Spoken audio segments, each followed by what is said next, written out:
If you have associated with any wireless system, you may have heard about the word EIRP, effective isotropic radiated power or equivalent isotropic radiated power. So in this video, we are going to explore more about what is meant by EIRP.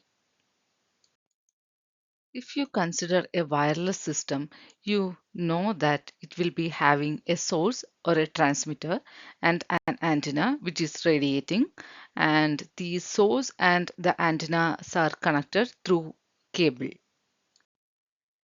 In a system, if the source transmits some power, the entire power will not be radiated through the antenna, because when the source transmits the power, it has to first go through the cable. So the cable will be having some losses, and there will be some impedance mismatching between the cable and the antenna, which is causing these losses. And when at last it reaches on the antenna, based on the antenna characteristics, it will be directing the power in particular direction. That means this particular direction is our desirable direction, and the power distributed in all other directions like back lobe and side lobes are undesirable. That is, these are wastage of the power.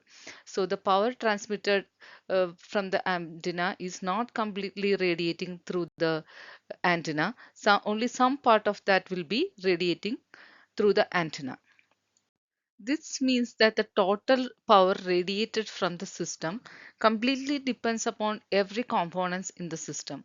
So like cable loss and the antenna directivity, everything is affecting whatever is the power coming from the system.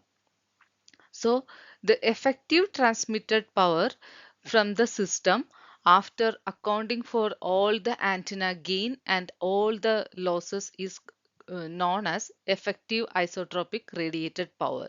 So this is the effective power radiated from the system after considering every gain and the losses.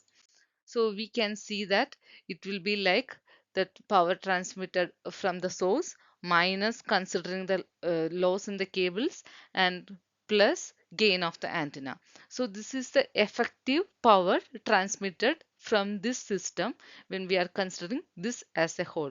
This is known as effective isotropic radiated power. Let's see why this name effective isotropic radiated power. The effective isotropic power is calculated based on the peak power value or the peak gain value. So it is always a single value. EIFP is the value used by FCCs to regulate the power radiated from different systems. We know that when we consider our environment, there are different systems like Wi-Fi's, base stations, automotive radar. Different types of systems are existing in the same environment, and everything is having some radiations. So it is best to regulate the power from each system. Otherwise, it will cause interference and can cause some noise effects. So to regulate the power, FCC use the effective isotropic radiated power. But we saw that this effective isotropic power is a single value which is based on the peak power value. But in our case, or this case, we have to consider that this peak value, this same peak value is contributing equally in all the direction. Then only we have to assume that whether it will cause interference to the other system or not. So that's why we are going to consider, instead of a single directional value, we are assuming this peak power is same everywhere in the entire system. That's why it's not like a directional value. It's like a uniform value. So we know that if we are considering a uniform value, we can say it as it is an isotropic system. So even if the radiated power is a single value, we are going to consider this as an isotropic system having the same radiation as that of the peak power. So this is our peak power. So we are going to consider the isotropic system having the peak power. This will give us an assumption that this peak power is uh, distributing equally in all the directions. This is how EIRP is calculated. This is the transmitted power, and this is gain of the antenna, and this is the cable loss. So the EIRP is sum of the transmitted power plus gain minus loss. So here ERP tells you the effective transmitted power after accounting for the antenna gain and the losses.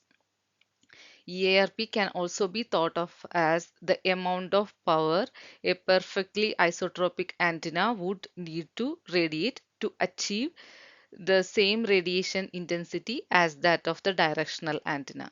So this is the EIRP definition. So we have seen what is meant by effective isotropic radiated power. Similarly, there is one more term, effective radiated power. In this case, when we are considering the dipole antenna instead of the isotropic antenna as the reference, it's known as effective radiated power. So this is the equation to calculate the effective radiated power. It is equal to PT plus GT minus L cable. Here you can see that the gain of the antenna is taken in dBd scale. Then we will get ERP. If the gain in dBi is taken, we will be getting EIRP. So EIRP is an important parameters to make sure that our system is in compliance with the regulations, or if this much power level can cause any interference to our nearby systems or not. So here ERP forms an important parameters while system designing. I hope you get some idea about EARP, and if you find any of our videos useful, kindly support by liking, commenting, sharing and subscribing. Thank you.